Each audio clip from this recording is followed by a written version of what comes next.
रेलगाड़ी का दो टॉपिक बता देता हूं, जिसमें एक होता है आपका समान दिशा, सेम डायरेक्शन इंग्लिश में बोलते हैं,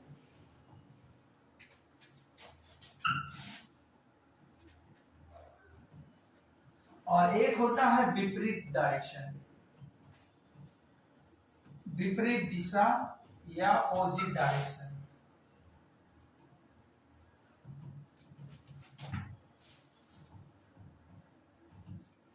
ये समान दिशा और विपरीत दिशा क्या है ध्यान से समझोगे। सपोज दैट कि दो रेलगाड़ी है, पहला केस चल रहे हैं, तो देखो चाहे पहले थ्योरी समझ लीजिए, चाहे ट्रेन सेम डायरेक्शन से चले, समान दिशा कहने का मतलब ए नाम का रेलगाड़ी है ये, ठीक है, इसकी सपोज कीजिए कि 100 मीटर लंबी है, इसकी रफ्तार दिया गया है 20 किलोमीटर पर आवर। एक दूसरा रेलगाड़ी है, ये रेलगाड़ी 2 है, ठीक, इसकी लंबाई 200 मीटर है और इसकी रफ्तार दे दिया गया है, सपोज के ऊपर में लिखो 200 मीटर है और इसकी रफ्तार सपोज करो 50 किलोमीटर पर घंटा है, ठीक है। तो सवाल है पूछा जाएगा कि ये रेलगाड़ी एक दूसरे को कितने समय में पार करेगी, मतलब दो पटरी पर चलेगा समानांतर पैरेलल, एक पटरी पर ये है, एक पटरी पर ये है, ठीक, दो अलग पटरी देखे है ना, ये बोलेगा एक के पटरी पर तो मार देगा धक्का, बस दोनों खाता, हाँ, इसलिए दोनों अलग अलग पैरेलल पटरी पर चलेगा, ठीक है। तो कहने का मतलब है सवाल में वही पूछा जाएगा कि दो रेलगाड़ियां हैं, ठीक है, पहला आपको बता रहे हैं विपरीत अपोजिट डायरेक्शन के केस में विपरीत दिशा। तो याद रखिएगा चाहे रेलगाड़ी समान दिशा से दो रेलगाड़ी चले, चाहे विपरीत दिशा से चले, उसका एक कॉमन फार्मूला होता है, वो फार्मूला क्या होता है, relative distance by relative velocity, उसको लिखा जाता है पार करने में लगा समय, क्या बोला जाता है, क्रॉसिंग टाइम इंग्लिश में बोला जाता है, क्रॉसिंग टाइम हिंदी में बोला जाता है पार करने में लगा समय, बराबर होता है relative distance by relative velocity.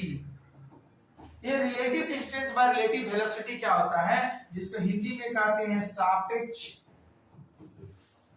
दूरी बटा में सापेक्ष चाल, जिसको शॉर्ट में बोलेंगे RD by RV, relative distance by relative velocity. समझ में आई बात, ये फिजिक्स में भी वर्ड यूज होता है।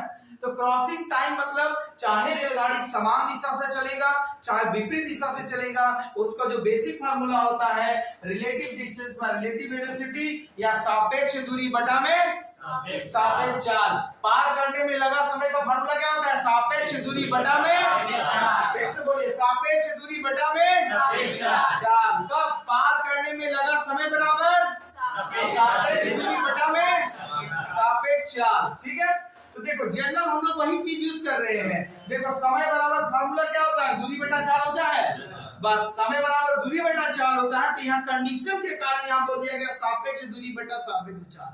अब ध्यान से समझिएगा, सपोज दैट कि दो रेलगाड़ी है, एक रेलगाड़ी जिसकी लंबाई 100 मीटर है, उसकी रफ्तार है 20 किलोमीटर प्रति घंटा, एक दूसरी रेलगाड़ी है जिसकी लंबाई 200 मीटर है, उसकी रफ्तार 50 किलोमीटर प्रति घंटा। कितना किलोमीटर प्रति घंटा, 50 किलोमीटर प्रति घंटा, और दोनों विपरीत दिशा से आ रही है। कौन सी दिशा से, विपरीत दिशा से आ रही है। तो जब रेलगाड़ी विपरीत दिशा से आएगी तो दोनों का लंबाई जुड़ जाएगा और दोनों का स्पीड भी जुड़ जाएगा, दोनों का लंबाई भी जुड़ जाएगी और दोनों का स्पीड भी जुड़ जाएगा।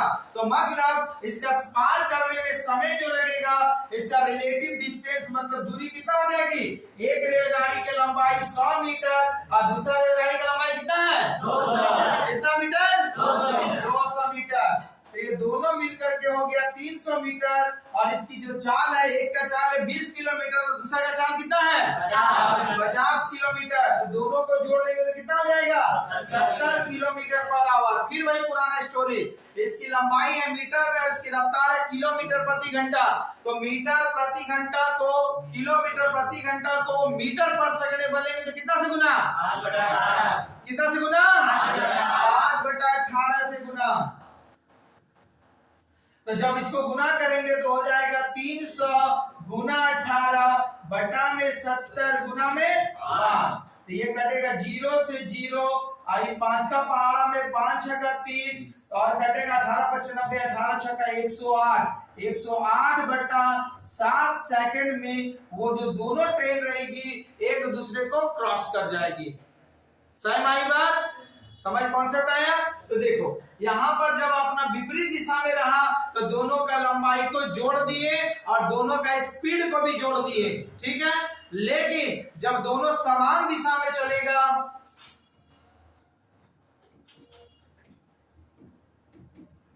समान दिशा में, तो दोनों का लंबाई, सपोज करो कि इसकी लंबाई दिया हुआ है L1 और इसका लंबाई होता है L2, तो लंबाई तो इसका हर में चाहे समान दिशा से चलेगा चाहे विपरीत दिशा से, दोनों का लंबाई जुटेगा, लेकिन दोनों की चाल घट जाती है।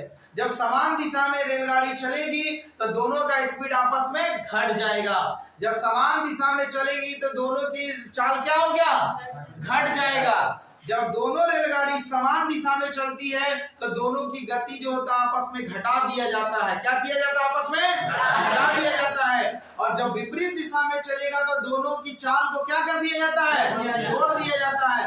तो मतलब विपरीत दिशा में जाएगा तो जुटेगा और समान दिशा में चलेगा तो घटेगा। और दोनों ट्रेन का लंबाई चाहे समान दिशा में चले चाहे विपरीत दिशा में, दोनों दिशा में जुटता है। सही भाई बात। तो देखो अगर ये समान दिशा से यात्रा करते हैं दोनों ट्रेन, तो इसका समय क्या लग जाता है, समय बराबर relative distance by relative velocity. तो डिस्टेंस मतलब यहाँ क्या हुआ, दोनों ट्रेन का लंबाई, रिलेटिव डिस्टेंस मतलब दोनों ट्रेन का लंबाई। तो एक ट्रेन 100 मीटर है और एक ट्रेन 200 मीटर है, तो ये तो लंबाई हो गई। अब देखो दोनों की चाल है, समान दिशा में चल रही है, तो दोनों की चाल जुटेगा कि घटेगा, घटेगा। क्या होगा, घटेगा। तो दोनों अगर समान दिशा में चल रहा तो दोनों की चाल घटेगा कि जुटेगा, घटेगा। तो घटाएंगे मतलब 50 में घटा दीजिए 20 को, तो इसकी रफ्तार किलोमीटर प्रति घंटा है। किलोमीटर प्रति घंटा की रफ्तार को मीटर पर सेकंड में बदलने के लिए कितना से गुना, कितना से गुना, 5/18 से गुना। तब ये हो जाएगा 300 गुना 18 बटा में 30 बटा में 5, यही होगा। चलो 30 का 10 बार में खत्म, 2 का पहाड़ा कितना बार में खत्म, 2 बार में। तो 18 गुना कितना हुआ, 36। तो मतलब अगर ये समान दिशा में चलेगी तो एक दूसरे को पार करने में कितना टाइम लेगी, 36 सेकेंड। और अगर अपोजिट दिशा में चलेगी तो इन दोनों को पार करने में कितना समय लेगी, 108/7 सेकेंड। समझ में आई बात। तो फिर से रिमाइंड कर लीजिए, क्या इसका लॉजिक निकला कि समान दिशा में रहने पर चाल रहेगा, अच्छा समान दिशा का केस में इसका चाल जो रहता है घटता है, और विपरीत दिशा में रहने पर चाल जो होता है आपस में क्या होता है, जुड़ता है। ये कॉन्सेप्ट को रखिएगा अपना पकड़ में, ठीक है।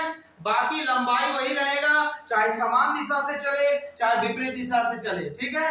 तो फिर से रिमाइंड के लिए, अगर समान दिशा रहेगा तो उसकी चाल जुटेगा कि घटेगा, घटेगा। क्या होगा, समान दिशा में चाल जुटेगा कि घटेगा, घटेगा। और विपरीत दिशा में चलेगा तो उसकी चाल जुटेगा कि घटेगा, जुटेगा। विपरीत दिशा में चलेगा तो उसका चाल जुटेगा कि घटेगा,